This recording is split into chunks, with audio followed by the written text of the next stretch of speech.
Hey, friends. Hey, before we get started, I have exciting news. The Black Women Stitch 12 Days of Patreon kicks off December 1st. Every paid patron gets daily exclusive goodies, tutorials, guides, printables, playlists, all made to fuel your creativity. Patreon is how we keep this podcast going. And right now, we're sitting at about 50% of what we need to sustain the work. If you love this show, this is the perfect time to jump in and support. Join today and unwrap 12 straight days of creative joy. Go to patreon.com/blackwomenstitch. And thank you for helping us get our stitch together.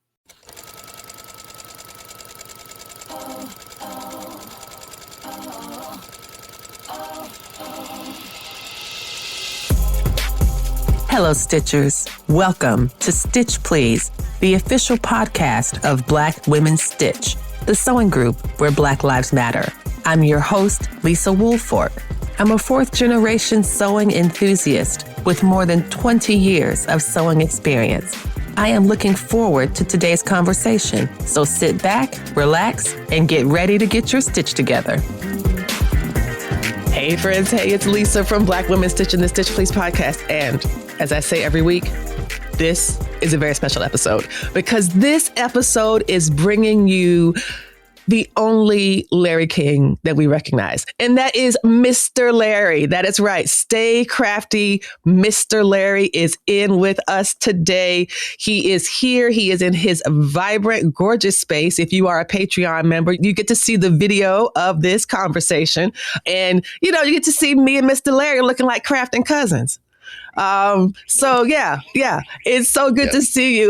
Welcome so much, Mr. Larrie. Welcome to the Stitch Please podcast. Hello. Thank you for having me. I'm so excited to be here. I am so excited to have you. Oh my gosh. So tell me a bit about, we know you as someone who is an innovator. We know you as someone who has built multiple platforms, or he uses his current platforms for all sorts of amazing things.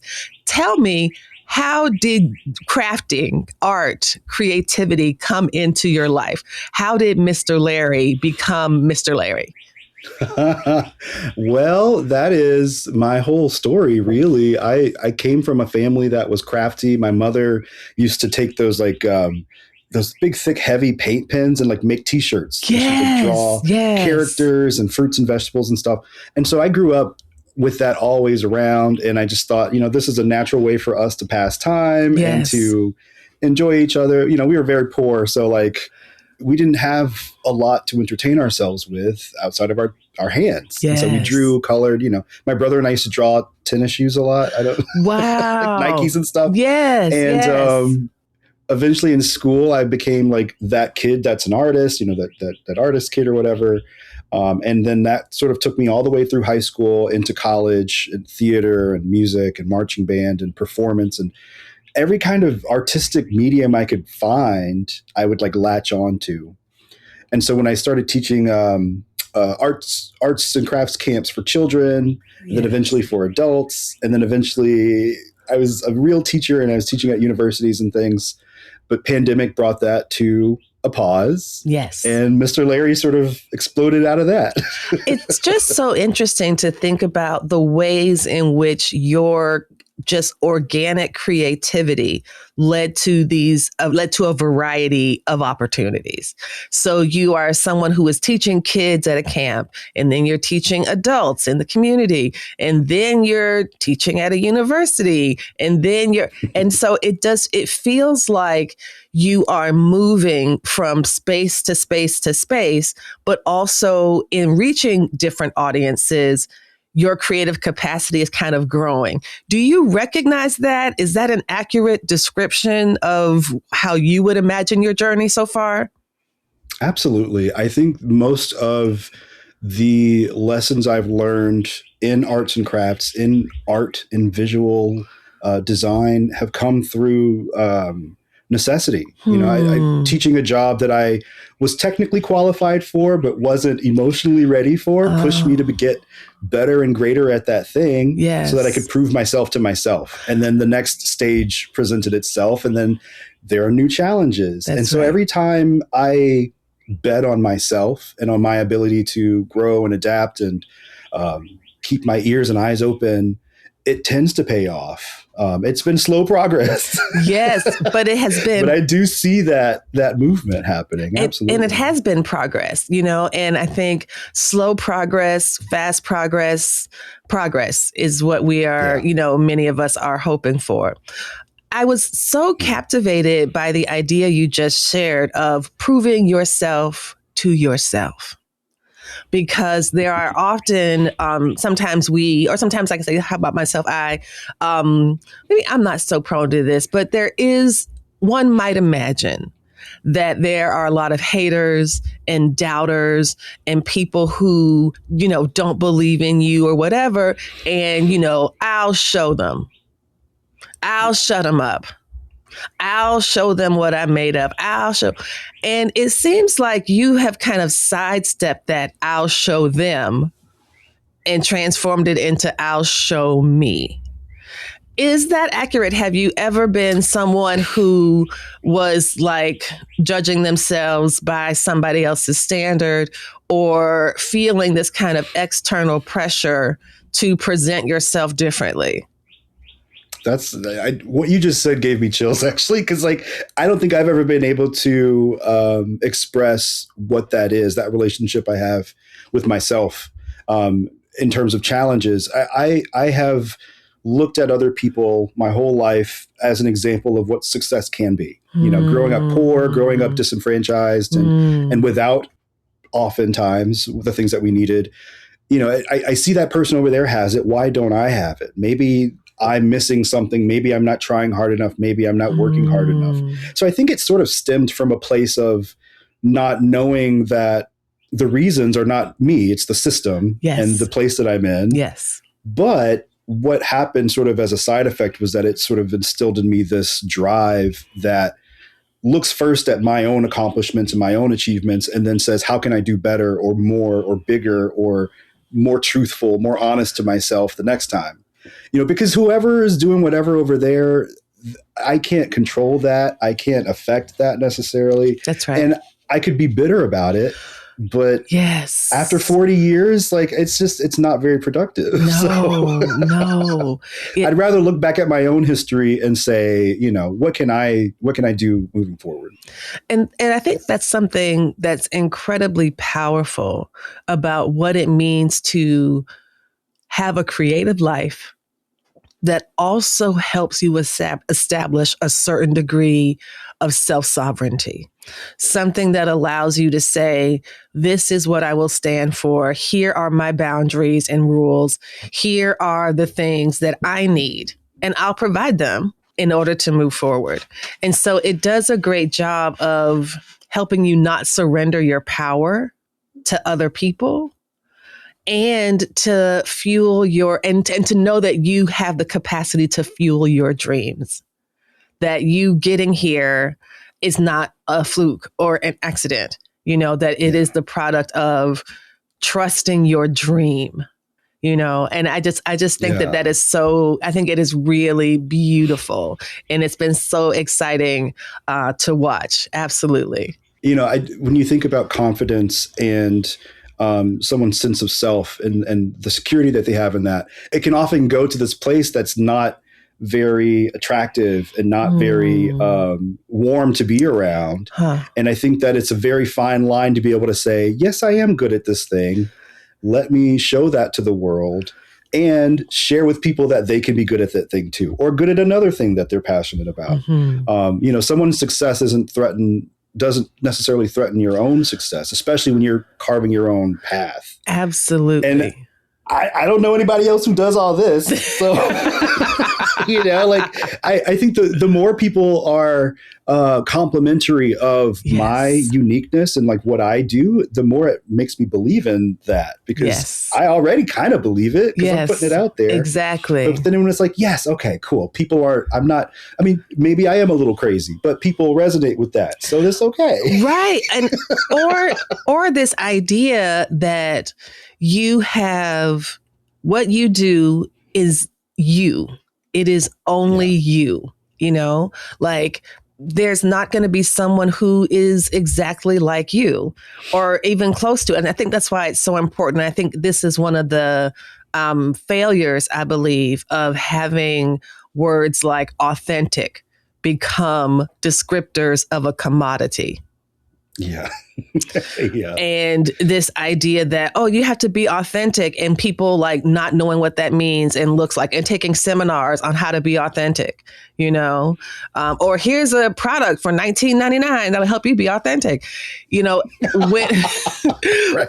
when in fact, just you being is enough. And I think that that's part of the joy of watching you share a craft, put 11,000 pom-poms on a top, Literally on a top, and to also pursue so many different opportunities. And I wondered if you could reflect a little bit on the partnership, a relationship that you've built with large brands and companies, as well as different fabric stores or fabric companies, different craft supply places that sell paints, that sell cutting machines or whatever. You have been able to either reach out to them or they reached out to you, but you've been able to use your creative influence in order to not just promote these products, but to also, I think, promote the idea of creativity overall. Yeah. So can you talk about either share what that was when you first approached Joann's back in 2021, based on your concern about their lack of Black representation or Black male representation in particular? Can you tell us a little bit about that process and what both motivated you to do it, and what did you say? I am a large Black man. If you're not watching the video of this, and in the craft space, in the content creator craft space in particular, that's not the demographic that you tend to see. It's usually attractive white women, mostly in the older range, but also in the younger range as well. White women, yes. Wonderful, lovely white women in most cases, but there's something to be said about seeing yourself represented in the space that you want to be. We saw that with our president, Barack Obama. We've seen that with leaders of corporations and leaders of classrooms even. I talk about this in one of my episodes of the podcast, how my first art teacher was also my first Black teacher, my first male teacher, all at once. So it was wonderful. Just oh, that's possible? Yes. When I was visiting Joann, I used to live near the headquarters. I'd visit the store 2-3 times a week, literally, because I went there for everything. Right. And scrolling through their social media, particularly their Instagram, I didn't see a single Black male face in any picture, in any video, in any background. And I scrolled back for, I think, 5 years of content. I didn't see a single one. So I just thought that's almost comedically terrible. It's just, how is this possible? Not even a background brother. I mean, not even not somebody clapping behind at the look, we've crafted. Look at these lovely buntings we've crafted for the 4th of July cookout. Let's just stick us a random Negro back there. Not even that. Something. No, they're not even gonna put no tokens back there. Just nothing. Right. And I'm from the academic sector. So I know all about tokenism and trying to represent the audience that maybe you are trying to get but don't yet have. Yeah. I've been photoshopped into plenty of pictures. I reached out to them and said, hey, I'm a content creator. I'm brand new. But there was some buzz, so I felt confident in what I was doing. But more importantly, I was just saying to them, I use your store. I patronize you all the time. Yes. I feel like I represent your demographic, but I don't see myself in your stuff. Exactly. If you are looking for a face to use, I have one. But if not, I just want to let you know that this is a concern of mine because I love the brand. And they immediately responded and said, we were actually looking into this. We've just started a division in diversity and equity and inclusion. That's right. They were looking to make moves and to broaden their reach and to make it represent their actual audience better on social media. So it was perfect timing. And then that relationship turned into years and years of content. Wonderful. And it all started because one of my graduate school professors, this is for graphic design back in 2012 or 2011 or so. No, I'm sorry, 2009. I'm old. A long time ago. In the past, when you were being educated. In the past. And he tells me that when he was in grad school, he got to go to all these conventions and presentations and things. because more often than not, he just asked to see if they would let him come. He was like, I'm a student. Can I come to this thing? Yes. And a lot of times they would say yes. He told me that my job is not to say no for someone else. Yes. And when you shirk that responsibility, then you ask more of, you maybe ask for that thing you actually want. Maybe you ask to work with that brand or what have you. It just took away a level of fear. Yes. And it made it a little bit easier to say, I think I'm worth this opportunity. Let me actually prepare and reach out and see what that turns into. Yes, absolutely. I think that's such great advice, because I think too often we do get in the way or get in our own way by counting ourselves out, because the fear of rejection for some might be so powerful that it's like, you know what, I'm not going to try, and then my feelings will be hurt and I'll be sad. And it's like, I'm definitely getting much better about asking. Yeah. And my sister loves to say, you have not because you ask not. Yes. So the squeaky wheel gets the oil or whatever. All of that good stuff. And all they're going to say is no. Hey friends, it's Lisa from Black Women Stitch and the Stitch Please podcast. And do you want to stay in the loop with everything Black Women Stitch? Sure you do. So our weekly newsletter is where it's at. You'll get podcast updates, community news, behind the scenes peeks, and ways to support the work we're doing. Whether you're a longtime listener or just getting to know us, this is the easiest way to stay connected. So click the link and sign up today. Promise we will not flood your inbox, just your creative spirit. Thanks so much. See you soon. And how much worse would you be? You already don't have lost it. Nothing. You have lost a no cost you nothing. A no cost you nothing. I realized how powerful an email and a PDF attachment could be when people started saying yes to stuff, just because you show them who you are. Hey, this is what I am. This is what I do. Yes. Do you want me to do that for you? Let's talk. Yes. And then, and it will. Not to say that I'm like living large or anything. I'm absolutely not. But it does become lucrative if you keep working at it. I've been thankful enough to have bills paid, lights kept on, stuff like there's always a situation. I literally had my water cut off this morning and had to pay a bill that I can't afford. And it's just like, okay, what's my next crafty endeavor? I need another partner. It's just, life continues and you just keep reaching out and keep trying to make those opportunities happen, because that's all you can do. I could sit here and sob and be sad about my life having these cycles that continue financially, or I can just say, you know what, I never have enough money. So how is it different? What am I are they gonna take money out of my account and say no? Like, you know what? Let me just shut up and I got a sewing studio. I'm good. Yes. There's always someone with circumstances much worse than your own. And honestly, that's hard to hear. And a lot of people are annoyed by that, but it's kept me alive many times because the way I grew up, it painted a really ugly picture of the possibilities. Yes. And when I got a little older and saw the reality of both my situation, but then situations worse than mine, it just, I'm still here. Yes. I made it somehow. I'm an adult, so somebody's watching out, I guess. Yes, of course. Maybe it's me. I don't know. I think it is you. And I think it is also a community that is so grateful for you and really appreciates you. And I'm just going to say, I think turning off somebody's water is unethical. And no, truly. And I can say right now, since my father has gone on to glory, but when they would turn our water off, he had some kind of tool that man would go into that street, flip up that main, and turn our water back on. That's amazing. And then we would pay the bill. But how are you it's a family of 5 and no water? What are you talking about? We've got freezing temperatures and stuff. Like it's a great So, but I think when we talk about trials and tribulations, it sucks to think that you should just get used to those things. But we've seen recently they don't end. They don't stop. They don't.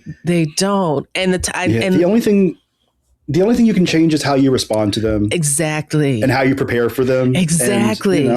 And how you plan to live in the along.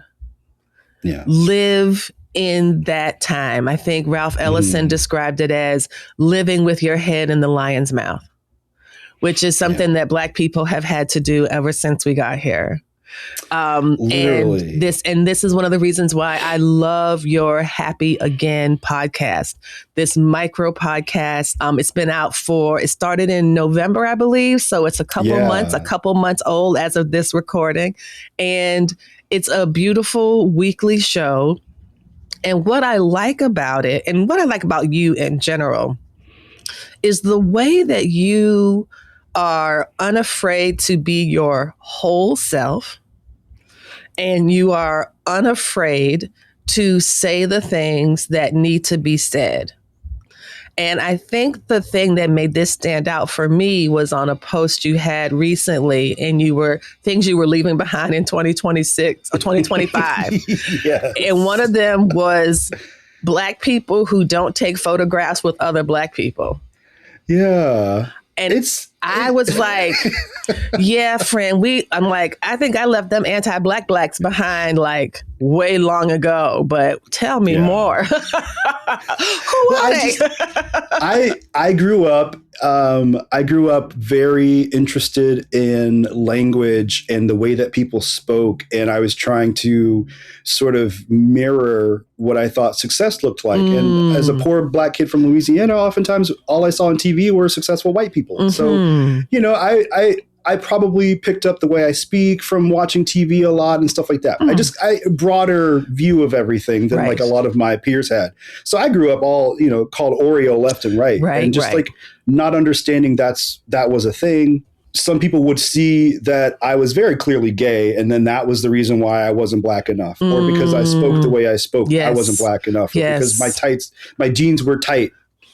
Yes, exactly. It's all that Black enough contest, the BEC, the Black enough contest is the thing you just cannot win. I think that is one of the things that's how you know you're Black, is somebody has put you through the BEC.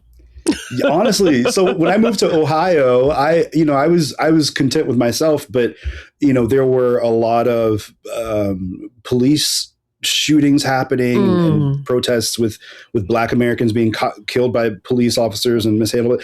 And it just came to a point where I was like, it doesn't matter how many college degrees I have or what I sound like or what I do in the bedroom. I'm a Black man in a car at the end of the day. And it could end just like that. And that gave me more empathy than I think I ever could have gotten otherwise. And I just said, you know what? Like, I get why people are insecure and they fear things that are different from them, but the majority of Black people are sharing the same experience I am as a part of this country. Yeah. And what can you do with that? Other than just you nod when you see each other on the street and you keep the fight going, because that's all you can do. That you live, we live. Yeah. And I think the idea of Happy Again, and what I love about Happy Again, is that it establishes happiness as a base reserve. And I'm not saying that your show is, only for Black listeners or anything like that, but I think it is very powerful and significant to essentially have a Black male queer artist, creator, content creator, to essentially remind everyone that part of the Declaration of Independence for America includes the right to life, liberty, and the pursuit of happiness. And as I see it, the happiness of Black folks has never been prioritized in that way. In fact, some would argue that our subjection and mistreatment was necessary so those other people could have life, liberty, and happiness. And so for you to say, Happy Again, let's get back to our center. And at our center is happy. At our center is joy. At our center is vibrancy. Tell me a bit about, your motivations for putting happy back into your life at this point. I made that pom-pom sweater that kind of went viral online. I just took a sweater and covered it in these pastel pom-poms. On a whim, I thought about it, for a while, but it was no real purpose other than just to do it. And people really responded to it with a lot of joy and curiosity. And it just sort of became this whole thing. I did an entire exhibition based on the sweater. Amazing. Now I've done a second exhibition based on it. Excellent. And they've both also been called Happy Again. And the impetus is really that those colors, those textures, those sort of soft, colorful things are things I loved as a kid. They're things that I loved in, like, by the time I turned 12, I was all of this already, but then I got it beat out of me. Not literally beat, but the Yes. world says that's too bright, that's too loud, that's too soft, you were socialized. that's too feminine. Absolutely. And because I wanted so badly to not be othered, I molded myself into whatever somebody said I needed to be. I tried church. That didn't tame it all down. I tried sports in high school. I tried being quiet. I tried being intelligent. I tried all these different things until eventually I realized that if I go back to what made me happiest, then it feels right. Yes. And I started that experiment probably in graduate school, not realizing that's what I was doing. Yes. But I don't know, somewhere along the line, the whole idea of happy again became this task to make that version of myself that got told to be quiet happy, and to focus on what those core things were, which is like just, I don't know, they kind of seem a little juvenile on the surface, bright colors and happy things and softness, but really they're just about self-nurturing, and your version of that might be something completely different. Exactly. Yes. But whatever that is, like just allowing yourself to have it and to give permission, I think it feels so nice. This could be, you've seen the pink lady or the green lady, or, those people that like dress in one color and like have their whole life. Yes. It's kooky, but if they're happy, oh my goodness, exactly. Why would we want them to be happy? And it's funny, that it might seem like this kind of marginal type thing, when in fact, I think this already kind of gotten colonized. Now that's dopamine dressing. They call it, when you wear bright colors, it's dopamine dressing. And I'm colonized. Like, I just call it putting on clothes. Like, I just call it Wednesday, and so I think you're absolutely right that there's so much about our clothing as self-expression that I think the Happy Again sweater, the Happy Again exhibition is an example of how that kind of joy and happiness can be self-reproducing and self-sustaining, and can kind of expand outward as well. And I think that's it feels very interactive. You also offered something really interesting on your shows recently with music. And so I think every episode, I think you do a music recommendation, and I could definitely hear you saying, okay, just because you might not know this artist or have ever heard of it, I'm just going to ask you to give it a chance. And the way that you were explaining, like, I have many songs on my playlist in languages I do not understand. And I think that's a good thing for me. So can you talk about what that is like to kind of have a show that's also trying to encourage people to branch out even sonically in ways they might not have? Yeah, I grew up as a Britney Spears mega fan. If I didn't know I was gay already, that definitely put the nail in the coffin. 8th grade, I was just Britney Spears made you gay. Is that what you're saying? Yeah, y'all, you heard it here first on the Stitch Please podcast. Britney, listen. I don't know if she created a whole generation. Listen, she's the mother now.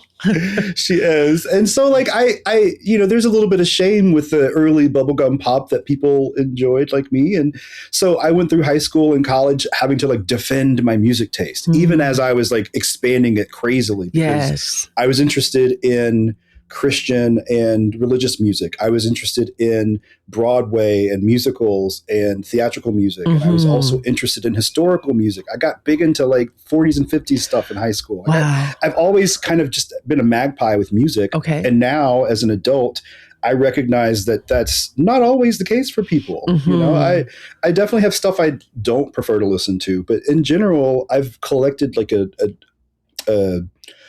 broad array of music that I wonder if anybody else is listening to this. Let me share and see. Wow. Okay. But I also, I think I'm just, most people tend to really love the music they love. Yes. So, whenever someone says, "Oh, I really love this song," I'm like, "Of course you do. I get it." But also sometimes I feel like, "Oh, I love this song too much." Yes. Let me check on it and see. You were saying that you don't want to listen to the same songs like over and over, or the same playlist, or the same, like you like actually, to expand. Sometimes I listen to the same song literally over and over for a week at a time. Okay. I've learned that it's like a stimming thing, because it's just the sensations of it and all that. I don't know. Sometimes it's overwhelming and I just want to hear it over and over. But yes.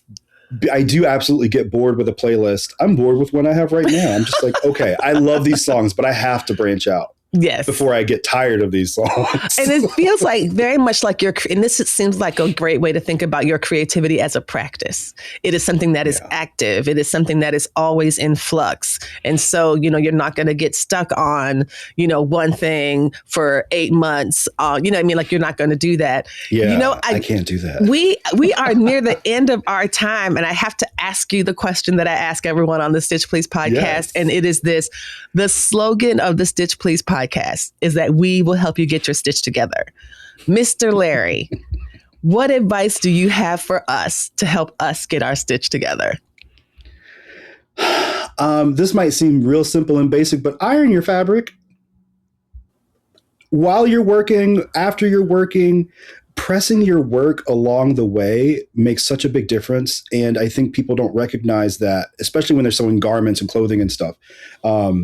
If you give your fabric that care and concern that it needs, it will reward you oftentimes, not always, but oftentimes. And I think of that both practically and also in in a theoretical way. If you just really get to learn your fabric, feel it, understand it, take a moment with it, press it out. Yes, I think it makes a big difference. It's also kind of luxurious, and you owe that to yourself. I love that. I agree 1,000%. And on that note, thank you so much, Mr. Larrie, for being with us on the Stitch Please podcast today. We are so grateful. Thank you. This has been wonderful. Thank you so much.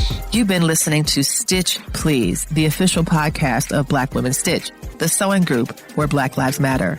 We appreciate you joining us this week and every week for stories that center Black women, girls, and femmes in sewing. We invite you to join the Black Women Stitch Patreon community with giving levels beginning at $5 a month. Your contributions help us bring the Stitch Please podcast to you every week. Thank you for listening. Thank you for your support, and come back next week and we'll help you get your stitch together.